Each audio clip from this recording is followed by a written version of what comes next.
Students, मैं शिल्पी आप लोगों का स्वागत करती हूँ डिजिटल के यूट्यूब प्लेटफॉर्म पे। आज हम लोग देखेंगे अपना अगला प्रैक्टिस सेट किस तरह हिंदी की तैयारी करनी है ताकि हम कम समय में बहुत अच्छे नंबर ला सके। ठीक है, अभी तक हमने बहुत सारे प्रैक्टिस सेट डिस्कस कर लिए। आप लोगों को पता है कि हमारा जो एग्जाम का पैटर्न है वो कैसा है और क्वेश्चन किस कैटेगरी के आ रहे हैं। 2 नंबर के लघु उत्तरीय, अति लघु उत्तरीय और दीर्घ उत्तरीय, हमें उनका उत्तर कैसे देना है मैंने ये भी आप लोगों के साथ डिस्कस किया हुआ है। चलिए इसी के तहत हम लोग आगे देखते हैं कि और प्रश्न आपके जो चैप्टर है उससे कैसे कैसे प्रश्न बनेंगे और आपको उनका उत्तर कैसे देना है। ठीक है, चलिए देखते हैं बच्चों। सबसे पहले हमारे पास क्या आता है, अनसीन पैसेजेस। एक होगा आपकी कविता की पैसेज, एक होगी आपकी जो कहानी है या निबंध है, इसी तरह से किसी एक का पैसेज। ये पैसेज देखते हैं किस चीज का दिया हुआ है, निबंध है शायद। देखिए हमने क्या पढ़ी, ये जो पंक्तियां पढ़ी हमने ये आत्मनिर्भरता से लिखी। आत्मनिर्भरता के बारे में एक निबंध है, मान लीजिए निबंध की कुछ पंक्तियां हम लोगों को दी गई हैं, हम इसे पढ़ ले रहे हैं, हमें इसका मूल भाव मिल गया। क्या मिला, बात किसके बारे में हो रही है, सेल्फ इंडिपेंडेंस, कि भाई आप सेल्फ इंडिपेंडेंस बनिए, उसके बाद हर चीज क्या होगी, आपके पैरों में होगी। हमें कहीं ना कहीं इसका एक थोड़ा बहुत सार दिमाग में आ गया कि क्या कहना चाह रहा है, पैराग्राफ क्या कहना चाह रहा है, ये तो समझ में आ गया। चलिए अब हम लोग इसके प्रश्नों को करते हैं, कैसे प्रश्न बनते हैं। देखिए ये जो पैराग्राफ है, इसी लेवल का पैराग्राफ आपकी परीक्षा में भी आएगा। ऐसा नहीं है कि बहुत हाईटेक दे देगा या टेक्नोलॉजी से रिलेटेड, क्योंकि भाषा की कक्षा है तो बहुत ही आशंका इसमें समझिए कि एक तरह से श्योरिटी है कि आपके जो भी गद्यांश या पद्यांश रहेंगे वो आपके लेवल के ही रहेंगे, बहुत ज्यादा हाईटेक नहीं रहेंगे कि आपको उसका अर्थ ना समझ में आए। ठीक है, चलिए आगे देखते हैं। आत्मनिर्भर व्यक्ति से क्या समझते हैं। प्रश्न देखिए कितना आसान सा है, पहली ही पंक्तियों में इसका उत्तर दिया हुआ है। और कितने नंबर का प्रश्न है, प्रश्न 2 नंबर का प्रश्न है। कितनी पंक्तियां लिखनी है हमें इसके लिए लिखनी है 4 से 5 पंक्तियां। ठीक है, पता है कैसे लिखेंगे आंसर। हम लोग जब इसका आंसर डिस्कस करेंगे तो हम लोग देखते जाएंगे कि हमारा लिखने का तरीका कैसा होगा, ताकि एग्जामिनर आपके एक भी नंबर न काट पाए। यही ना हम सभी चाहते हैं जी। चलिए आगे देखते हैं हम लोग। अगला प्रश्न हमारा क्या कहता है, अगला प्रश्न कहता है लेखक के अनुसार आत्मनिर्भरता का क्या अर्थ है। ये प्रश्न भी 2 नंबर का है। और प्रश्न देखिए, स्वावलंबन जीवन का क्या है। हमने पढ़ा अभी, स्वावलंबन जीवन का क्या है। ऐसे जब प्रश्न आते हैं ना 1 नंबर वाले प्रश्न, बिल्कुल आसान से, स्वावलंबन जीवन का अमूल्य आभूषण है। देखिए उत्तर भी आपको कैसे मिल गया, 1 नंबर का प्रश्न है, उत्तर भी आपको तुरंत मिल गया। मतलब पैराग्राफ बहुत सारे आपके प्रैक्टिस सेट होंगे या हम लोग भी करा ही रहे हैं। आप इनको देखिए, आपको एक आइडिया मिलेगा कि किस तरह के पैराग्राफ रहेंगे और उसको आपको सॉल्व करते जाइए साथ ही साथ, तो आपकी जो प्रैक्टिस होगी वो बहुत अच्छी हो जाएगी। तो परीक्षा में कैसे भी पैराग्राफ आए आप बहुत आसानी से बना पाइएगा।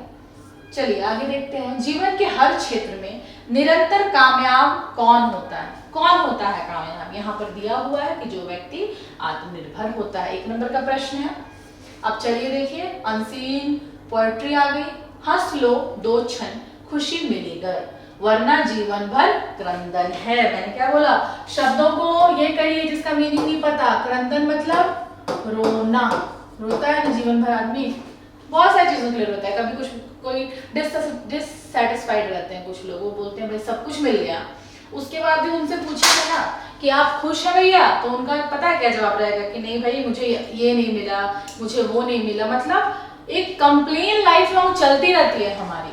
अगर अभी भी आप पढ़ाई कर रहे हो, ठीक है, आपने सब कुछ पढ़ लिया, सब कंप्लीट रह गया, फिर भी अगर मैं पूछूंगी आपसे कि अच्छा बच्चे बताओ आपकी तैयारी कैसे चल रही है, तो आप बोलोगे नो मैम बहुत कुछ बचा हुआ है, मुझे ये भी याद नहीं आ रहा, मुझे वो भी याद नहीं आ रहा। मतलब इससे क्या पता चल रहा है कि हम डिससेटिस्फाइड हैं। हम चाहते हैं जितना रहता है ना उससे बहुत ज्यादा पाना चाहते हैं, वही यहाँ पर बताया जा रहा है। देखिए कविता कितनी अच्छी है, ऐसी ऐसी पंक्तियां पढ़ो आप लोग तो खुद में लगता है कि जोश भर जाता है, कहीं ना कहीं लगता है कि भाई कितनी पॉजिटिविटी है आपके एनवायरनमेंट में, सब कुछ अच्छा है, आप अच्छा सोच रहे हैं, तो मन लगता है पढ़ाई में, लगता है ना। देखिए ये कविता जो है कितनी अच्छी कविता है, ये बता रही है हम लोगों को कि जो दिल है ना वो हमेशा एक समान नहीं रहता। कभी हम बहुत खुश रहते हैं, कभी बहुत उदास रहते हैं, कभी हंसते हैं, कभी रोते हैं, कभी लगता है भाई ये नहीं मिला, कभी लगता है वाओ ये मुझे मिल गया। मतलब हम लोग हमेशा एक जैसे नहीं रहते हैं। जैसे परिस्थिति रहती है वैसा हमारा व्यवहार रहता है ना जी, बिल्कुल। अब चलिए हम लोग देखते हैं कि ये जो कविता है, काव्यांश है, उससे प्रश्न कैसे बन रहे हैं। प्रश्न देखिए, कवि दो क्षण के लिए मिली खुशी पर हंसने के लिए क्यों कहता है, क्यों कह रहे हैं कवि दो क्षण। प्रश्न है, ये 2 नंबर का ही प्रश्न होगा, ये प्रश्न 2 नंबर का होगा, ठीक है। यहाँ पर प्रश्नों की ये नहीं मिल रहा है, प्रश्न 2 नंबर का प्रश्न है, आपको इसका उत्तर 4 से 5 पंक्तियों में देनी होंगी, ठीक है।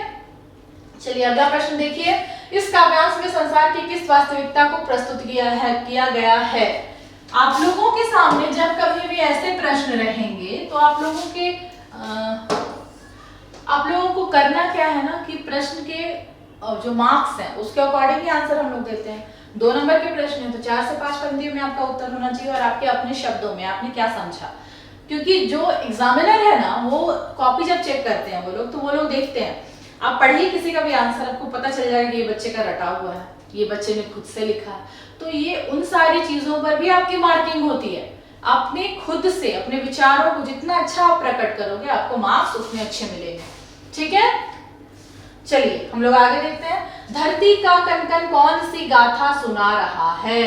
और अगला प्रश्न, यदि तुम्हें मुस्कान मिली है तो क्या करना चाहिए। आनंद और गगन का अर्थ लिखिए। देखिए कितने आसान से प्रश्न बन रहे हैं पंक्तियों से। आनंद का क्या अर्थ है, गगन का क्या अर्थ है। हम लोग जब आंसर डिस्कस करेंगे तो हम लोग देखेंगे कि किस तरह हम लोग इसके अर्थ को निकालेंगे। क्या होता है ना कि जब ऐसे गद्यांश और पद्यांश रहते हैं तो उनमें जो वाक्य होता है, आप वाक्य को पढ़िए आपको अर्थ समझ में आ जाएगा अगर ऐसे शब्द दिए रहे, ठीक है। चलिए आगे देखते हैं, खंड का हमारा व्याकरण आ गया। व्याकरण कितने नंबर का आ रहा है कुल, आप लोगों को पता है। क्रिया से कुछ नंबर आ रहे हैं, अव्यय से 10 नंबर आ रहे हैं।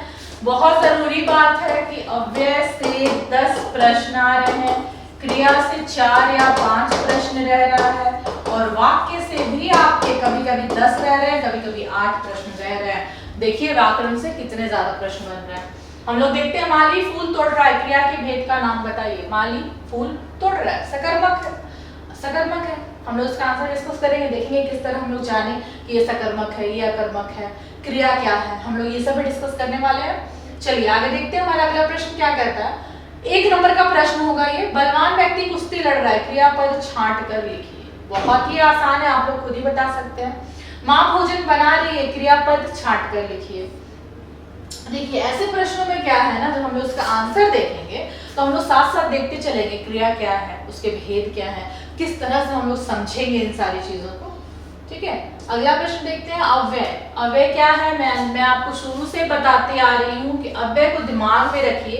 ऐसे शब्द जो किसी भी एनवायरनमेंट, किसी भी चीज, किसी भी सेंटेंस, किसी भी आपका नाउन, प्रोनाउन या एडजेक्टिव आता है तो वो चेंज नहीं होता, ये होता है अव्यय। जैसे यहाँ पे है, पता नहीं वो ब्लैंक चला गया, गाना चला हुआ है ना, पता नहीं वो कौन सा नशा करता है। आप लोगों ने गाना तो, ये सॉन्ग तो बहुत सुनी होगी आप लोगों ने, बिल्कुल उसी तरह से इसको भी याद करके रखिए।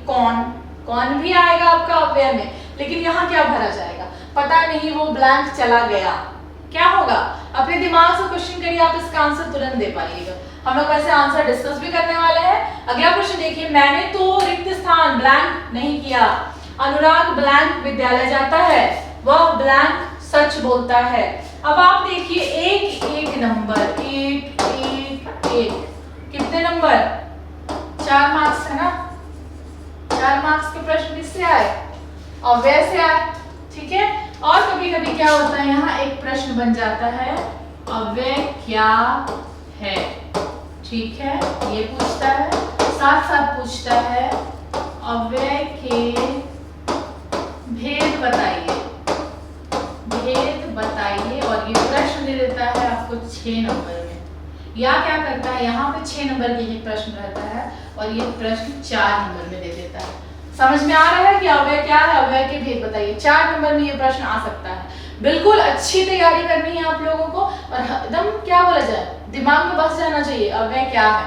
एग्जाम्पल से याद करिए, बहुत अच्छा तरीका है, आप लोगों को रटना नहीं पड़ेगा, ठीक है। हम लोग आगे देखते हैं, हमारा अगला नेक्स्ट क्वेश्चन क्या कहता है, संयुक्त वाक्य का एक उदाहरण दीजिए। बहुत ही आसान प्रश्न है, संयुक्त वाक्य किसे कहते हैं। संयुक्त वाक्य वो होता है जिसमें हम लोग संयोजक शब्दों का प्रयोग करते हैं। अगर मैं बोलती हूँ राम गई और सीता आ गई, है ना संयुक्त वाक्य, क्योंकि मैंने क्या लगाया, और लगाया। ठीक है, परिश्रमी लड़के परीक्षा में सफल होते हैं, मिश्र वाक्य में बदले। बहुत आसान है ये सारी चीजें, हम लोग इसको करेंगे, बहुत ध्यान देकर करेंगे। ठीक है, छत पर कैसे सोओगे, कैसा वाक्य है बताइए। यहाँ प्रश्न बनता है कैसा वाक्य है, छूट गया यहाँ पे, कुछ टेक्निकल इशू के कारण आपसे प्रश्न अधूरा रह गया। छत पर कैसे सोओगे, कैसा वाक्य है। मैं भोजन कर रहा हूँ, क्रिया बताइए, इसमें क्रिया बताइए। मैं भोजन कर रहा हूँ, क्या होगा क्रिया। बहुत आसान सा प्रश्न है, एक एक नंबर का ही प्रश्न रहता है, आप लोग उसको आसानी से बना सकते हैं, कोई बड़ी बात नहीं है। वैसे हम लोग आंसर डिस्कस करेंगे तो देखेंगे कि हम लोग कैसे ये प्रश्नों को आसानी से हल कर सकते हैं। ठीक है, चलिए हम लोग आगे देखते हैं। अब आगे अभी तक हम लोगों ने अनसीन पैसेजेस देखे थे, अब सीन पैसेजेस है जो आपके बुक्स से रहेगी, आपके चैप्टर से रहेगी, आप आसानी से इसको बना पाइएगा। क्या है पहला, बाल गोविंद जी का परिचय दिया गया है कि वो कैसे थे दिखने में, फिजिकल अपीयरेंस कैसा था। ये प्रश्न आपका 4 नंबर वाले प्रश्न में इससे एक प्रश्न भी आया हुआ था, हमने पिछला जो सेट डिस्कस किया था उसमें एक प्रश्न था कि बाल गोविंद जी की वेशभूषा का वर्णन करिए। तो ये देखिए, ये पूरा उनकी वेशभूषा का ही वर्णन है ना। तो ये आप ये गद्यांश को ये जो दी गई है पंक्तियां आप अच्छे से समझ भी लीजिए, क्योंकि आपका अगला ऐसा एक प्रश्न भी बन रहा है, मतलब ये जरूरी है, तब तो इससे 2-4 प्रश्न निकल कर आ रहे हैं, है ना। इस तरह देखिए क्या होता है ना, हमें जब एक मेथड सिखाया जाता है कि डिडक्टिव मेथड रखो, या कभी कभी हम लोग एग्जाम देते हैं या कंपटीशन एग्जाम देते हैं, तो उसमें हम लोग को बोला जाता है ना कि तुमको आंसर नहीं आ रहा है ना, टेंशन नहीं लो, लेकिन तुमको ये तो पता है कि क्या नहीं हो सकता है। मुझे पता है कि इसमें से 4 ऑप्शन है मेरे पास, मुझे नहीं पता कि इसका राइट आंसर क्या है, लेकिन एटलीस्ट मुझे ये तो पता है कि इसमें से इन चारों में से 2 कोई ऐसा जो बिल्कुल भी आंसर नहीं होगा, मैं उसको अलग करूंगी, मैं हटा सकती हूँ ना हटा। तो यही चीज मैं बोल रही हूँ कि ये आप जब पढ़ते जाइएगा, इतने सारे हमने प्रैक्टिस सेट जो डिस्कस किए, उसके बाद क्या होगा, आप लोग के दिमाग में एक आइडिया आ गया किस चैप्टर से कैसे क्वेश्चन बन रहे हैं, और किस चैप्टर से हर सेट में क्वेश्चन आ ही रहे हैं, और वो भी अच्छे खासे नंबर के। ये जो चैप्टर है बाल गोविंद भगत, इससे प्रश्न आ रहे हैं, कभी 4 नंबर के, कभी 6 नंबर के, और अभी देखिए अभी 8 नंबर के प्रश्न इसी क्वेश्चन से आने वाले हैं ना, क्योंकि हम लोग पद्यांश कर रहे हैं तो ये टोटल 8 नंबर का होता और इसी से आने वाले हैं। तो बिल्कुल इस तरह छांटते हुए चलिए कि क्या है जो मेन है और क्या है जो लीस्ट इंपॉर्टेंट है। ठीक है, चलिए हम लोग देखते हैं क्या है आगे। बाल गोविंद भगत का व्यक्तित्व कैसा था दिया हुआ है, भगत की वेशभूषा कैसी थी, 2-2 नंबर का प्रश्न देखिए, 2-2 नंबर का प्रश्न। भगत जी गले में क्या पहनते थे, तुलसी की बहुत ज्यादा जड़ों को इकट्ठा करके पहने रहते थे, यही चीज है ना। ठीक है, अथवा सबसे बड़ी बात मुझे आपके जो परीक्षा का जो पैटर्न है ना, उसमें ये लगता है कि ये जो प्रश्न दिए जाते हैं अथवा करके, वो आप लोगों के लिए एक तरह से गोल्डन चांस होता है कि भाई ये नहीं आ रहा है तो ये बना लो, मतलब बिल्कुल अटकने वाली जरूरत नहीं है, आपको पूरी सुविधा दी जा रही है कि आप आसानी से पूरा स्कोर हासिल कर सकें। ठीक है, देखिए अथवा में अगला प्रश्न क्या है, फादर को याद करना शांत संगीत को सुनने जैसा क्यों है, 2 नंबर का प्रश्न बन रहा है। बहुत ही आसान है, 4 से 5 पंक्तियां काफी है। अगला है परिमल से आप क्या समझते हैं, परिमल क्या होता है, परिमल में क्या होता है। हमने अभी तक जितने भी सेट डिस्कस किए, ये परिमल वाला जो प्रश्न है, अभी तक मैंने देखा 2 से 3 बार ये परिमल वाला प्रश्न आ गया है, तो इसको बिल्कुल भी इग्नोर नहीं करना, आपको ध्यान देना है कि परिमल क्या है, बहुत अच्छे से समझना है ताकि आप ये उत्तर कर पाए। आगे देखिए फादर का पूरा नाम क्या था, ये सब आप लोग परिचित होंगे बहुत अच्छे से। चलिए आगे अगला प्रश्न देखते हैं, 4 नंबर का प्रश्न है, हलदार साहब हमेशा चौराहे पर नेताजी की मूर्ति को क्यों निहारते थे। नेताजी का चश्मा, पाठ का क्या नाम है, नेताजी का चश्मा, जिसका सबसे मुख्य जो पात्र है कौन है, कैप्टन चश्मे वाला। और ये जो पाठ बता रहे हैं हमें, कौन बता रहे हैं, हलदार साहब जी के माध्यम से लेखक ने लिखा है ना। कहानी शुरू होती है किससे, हलदार साहब जैसे कि भाई वो चौराहे से गुजरते हैं, उन्हें मूर्ति दिखती है, उस पे चश्मा नहीं दिखता, फिर चश्मा दिखता है, कंटिन्यू चश्मा दिखता है, फिर कैप्टन साहब जी का इंट्रोडक्शन होता है। ठीक है, पाठ याद है आपको, बिल्कुल वो थोड़ा बहुत तो याद रहना ही चाहिए, तभी तो आप आंसर कर पाइएगा। 2 नंबर का प्रश्न है, बहुत ही आसानी से आप ये लिख 4 नंबर का प्रश्न है ना, सॉरी कितना नंबर का प्रश्न है, 4 नंबर का प्रश्न है। आपको कम से कम 15 से 16 पंक्तियां लिखना है, ठीक है, जो आप लिख भी पाइएगा आसानी से। ओके, चलिए हम लोग आगे देखते हैं। हमारा अगला प्रश्न क्या है? वह कौन सी घटना थी जिसके बारे में सुनने पर लेखिका को न अपनी आंखों पर विश्वास हो पाया, न अपने कानों पर? किस पाठ का प्रश्न बन रहा है ये? आप लोगों को पता है, आइडिया है? अपने आप से पूछिए। देखिए मैं तो बता ही दूंगी, लेकिन आपकी अपनी अभी तक तैयारी कैसी है, ये प्रश्न आप लोगों को बताएगा आपकी तैयारी कैसी है। अगर आपको पता है कि किस पाठ का प्रश्न है तो आपकी तैयारी बहुत अच्छी है, क्योंकि मैंने बार बार मैं आपको बताते जा रही हूँ कि ये जो चैप्टर है बहुत इंपॉर्टेंट है। मन्नू भंडारी जी का लिखा हुआ एक कहानी है भी, ठीक है, उसी से ये प्रश्न बन रहा है। 5-4 नंबर का प्रश्न है, आपको पता है 15 से 16 नंबर में, 15 से 16 पंक्तियों में, 14 से 15 पंक्तियों में आपको उसका उत्तर देना है। अगला प्रश्न देखिए, ये भी 4 नंबर का प्रश्न है। उद्धव के व्यवहार की तुलना किस किस से की गई है? बहुत ही अच्छा प्रश्न है, लिया गया है सूरदास के पद भ्रमर गीत से। हमें कैसे बनाना है इसको? 4 नंबर का प्रश्न है। आप खुद से कोशिश करिए। अभी वैसे तो हम लोग इसका आंसर डिस्कस करेंगे ही, लेकिन आपके पास अभी तक समय मिलेगा जब तक आप लोग आंसर नहीं देखते हैं। आप लोग खुद से इसका आंसर लिखिए, आपको पता चलेगा कि आपको जो लिखने की प्रैक्टिस है वो कैसी हो रही है, ठीक है। 4 नंबर का प्रश्न है, 14 से 15 पंक्तियां काफी हैं। अगला प्रश्न है, मृग तृष्णा किसे कहते हैं? कविता में इसका प्रयोग किस अर्थ में हुआ है? कौन सी कविता है? छाया मत छूना, बिल्कुल, गिरिजा कुमार माथुर जी की छाया मत छूना। ये सब दिमाग में बसे हुए होना चाहिए आपका, कि पंक्तियां देखी, कविता याद आई, कवि का नाम याद आया, तभी आप सबसे अच्छा स्कोर कर पाएंगे। और ये जो आपका मैट्रिकुलेशन का जो टाइम होता है ना, ये इतना इंपॉर्टेंट होता है। क्यों? क्योंकि एक बार जो मार्क्स छप गए, मार्क्स के लिहाज से तो होता ही है, दूसरा आपको खुद में अच्छा लगेगा कि नहीं भाई मैं अच्छे से, मैंने जो तैयारी की थी मैंने वो हासिल किया है ना। तो बिल्कुल ध्यान देना, ध्यान देते रहिए किस तरह से करना है। फिर आपके विचार से माँ ने ऐसा क्यों कहा कि लड़की होना पर लड़की जैसे मत दिखाई देना? हमने जब ये पाठ डिस्कस किया था कन्यादान ऋतुराज जी की लिखी हुई, तब हम लोग क्या देख रहे थे कि क्या सिखाती है माँ। सबसे अंतिम पंक्तियां क्या होती हैं कविता की? बेटी लड़की होना पर तुम लड़की जैसी दिखना मत। मतलब लड़की आप ये सुनने के साथ क्या क्या आता है भाई? बहुत कोमल है, कमजोर है, बहुत ही, हम लोग क्या बोलते हैं, इमोशनल फूल्स होती हैं गर्ल्स। ये बातें तो बहुत ज्यादा आप लोग आपस में भी सब कोई करते होंगे कि भाई लड़कियां हैं तो इमोशन इतना है कि इमोशनल फूल हो गई हैं वो लोग, और बहुत ज्यादा कमजोर होती हैं, कुछ कर नहीं सकती, मतलब बहुत सारे थॉट्स चलते हैं दिमाग में, चलते हैं ना। तो वही सारी चीजों से माँ उसको समझा भी रही और ये बोल रही कि बेटा लड़की होना पर लड़की जैसा दिखना मत। ये आपको अपने से एक्सप्लेन करना है, हम लोग डिस्कस करेंगे आगे इसका आंसर हमें कैसे देना है। आज की पीढ़ी द्वारा प्रकृति के साथ किस तरह का खिलवाड़ किया जा रहा है, इसे रोकने में आपकी क्या भूमिका होनी चाहिए? ये प्रश्न भी बनता है, 4 नंबर का प्रश्न है और आपको इसका उत्तर देना है। बहुत ही आसान है। कौन सा है? आपकी कृतिका बुक से लिया गया है और आप इसका उत्तर लिख सकते हैं, ठीक है। चलिए हम लोग अपना अगला प्रश्न देखते हैं। हमारा अगला प्रश्न क्या कह रहा है? अगला प्रश्न, चलिए हम लोग अपनी सबसे अंतिम सेक्शन में आ चुके हैं, रचना लेखन। रचना लेखन से हमें मिलने वाले हैं कुल 15 अंक। 15 अंक के लिए सेक्शन बहुत आसान है, बहुत ही ज्यादा आसान है। कुछ नहीं है करना है, आपको बस प्रैक्टिस करनी है। 10 विज्ञापन बना लीजिए, विज्ञापन कंप्लीट हो गया। 3-4 अच्छे से निबंध लिख लीजिए, निबंध कंप्लीट हो गया। और आता है फिर पत्र, लेटर।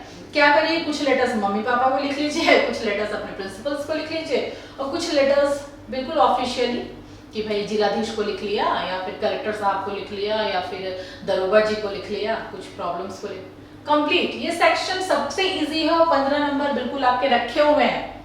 प्रैक्टिस करो, 15 नंबर ले जाओ, ठीक है। चलिए हम लोग देखते हैं कैसे प्रश्न बन रहे हैं। विषय किस किस तरह का आ सकता है? यहाँ पे एक प्रिंटिंग मिस्टेक हो गई है। मिस्टेक ये है कि ये 150 शब्द रहेगा, ठीक है। ये 250 शब्द में नहीं रहेगा, आपको 150 शब्दों में निबंध लिखना है। और संकेत क्या है? देखिए, परिश्रम का महत्व, भारतीय किसान, हमारा राज्य झारखंड। देखिए सबसे बड़ी पहली बात है, आपने कुछ नोटिस किया इसमें, इस प्रश्न में? देखिए सबसे जो नोटिस करने वाली बात है कि हमारे सामने फिर एक टॉपिक आया, हमारा राज्य झारखंड। मतलब हमारा राज्य झारखंड, ये मैंने पिछले प्रैक्टिस सेट में भी ये टॉपिक था। मतलब इस टॉपिक के आने की संभावना है।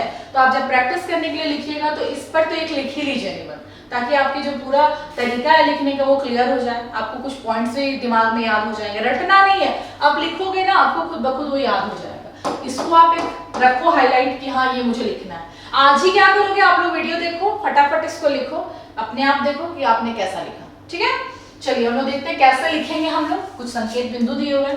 परिश्रम का अर्थ, परिश्रम का महत्व, शारीरिक और मानसिक श्रम, भाग्य और पुरुषार्थ, उपसंहार। यहाँ देखिए एक शब्द आया भाग्य और पुरुषार्थ। कहा जाता है, हम लोग जनरली ऐसे भी लाइफ में आप लोग बातें भी सुनते होंगे बड़ों की, बुजुर्गों की, तो लोग क्या बोलते हैं ना कि तुम काम करो फल की इच्छा मत रखो। फिर कुछ लोग तो सुनते होंगे घर में, कभी कभी हो सकता है चाचा मामा या आपके बड़े भैया ये लोग बोलते हो कि नहीं भाई मैंने तो बहुत ज़्यादा कोशिश की, बहुत जी जान लगाया, लेकिन भाग्य ने साथ नहीं दिया और मैं वो नहीं पा पाया जो मुझे पाना था।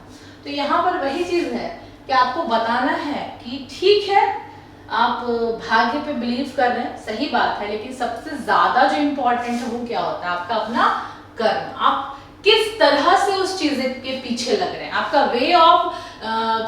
वे ऑफ वर्क कैसा है, आप किस तरह से उस काम को कर रहे हैं। अगर मान लीजिए आप अभी 10th में हैं, आपको इंजीनियरिंग करनी है, आप जेई दे रहे हैं, तो आप किस लेवल तक अपनी तैयारी कर रहे हैं ये आपके ऊपर है। मान लीजिए आप बोलते हैं आप मुझे निकाल रहे हैं पर पढ़ाई कर नहीं रहे हैं, तो फिर आप ये तो नहीं बोल सकते कि मेरा भाग्य खराब था, बिल्कुल भी नहीं। मतलब यहाँ आपके कर्म में चूक हो गई, आपके वर्क में चूक हो गई है ना। तो यही आप लोगों को बताना है।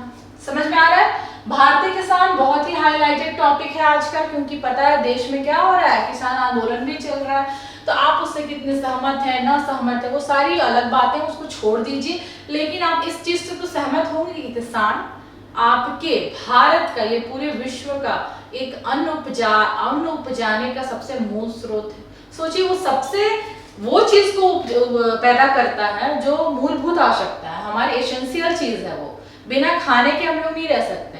तो उसका जो इम्पोर्टेंस है किसान का वो आप लोग बता सकते हैं अच्छे से, है। चलिए 15 नंबर का प्रश्न है, ये 5 नंबर का प्रश्न है, सॉरी ये 5 नंबर का प्रश्न है, 15 तो कुल रचना में, ये 5 नंबर का है। ठीक है, आगे हम लोग देखते हैं अगला प्रश्न क्या है। अगला प्रश्न है वाद विवाद प्रतियोगिता में प्रथम आने पर अपने मित्र को बधाई पत्र। मैंने बोला कि या तो अपनी फैमिली को कोई पत्र लिख लीजिए या फिर उपायुक्त को, कलेक्टर को, वही वाला पत्र अगला है। अपने क्षेत्र में पेड़ पौधों की अनियंत्रित कटाई को रोकने के लिए अपने जिले के उपायुक्त को एक अनुरोध पत्र लिखिए। देखिए जब हम बात करेंगे पत्रों की तो बहुत ही इसमें जो चीज होता है फॉर्मेट सेम होता है। हम लोग जब लेटर राइटिंग की बात करते हैं तो लेटर राइटिंग का क्या होता है, आपके पास एक फॉर्मेट दिया रहता है और हमें लेटर उसी फॉर्मेट में लिखना रहता है। तो इसमें कुछ भी नहीं करना है, आपको बस फॉर्मेट अपने दिमाग में रखना है कि कैसे लिखना है। बाकी जो कंटेंट है, आपका जो टॉपिक दिया रहेगा आप उसके अकॉर्डिंग कंटेंट उसमें डाल दोगे। ठीक है, चलिए नेक्स्ट क्वेश्चन, हमारा अंतिम प्रश्न हम लोग आ गए हैं। सबसे अंतिम प्रश्न क्या है, विज्ञापन। हर बार विज्ञापन बहुत आसान है, मुझे लगता है कि ये ऐसी चीज है कि आपको चुटकियों में नंबर दिलाती है विज्ञापन, और इसमें आपकी क्रिएटिविटी भी आती है। अगर आप क्रिएटिव हैं तो आप विज्ञापन और भी ज्यादा अट्रैक्टिव बना सकते हैं। ठीक है ना, ये आपके ऊपर है। पढ़िए, मैंने क्या बोला, 10 विज्ञापन एटलीस्ट घर में बना लो, तैयारी कर लो, कुछ सारे एग्जांपल्स ले लो, कहीं किसी क्वेश्चन उठा लो, बना लो, बनाकर देखो कि आप कैसा बना रहे हो, है ना।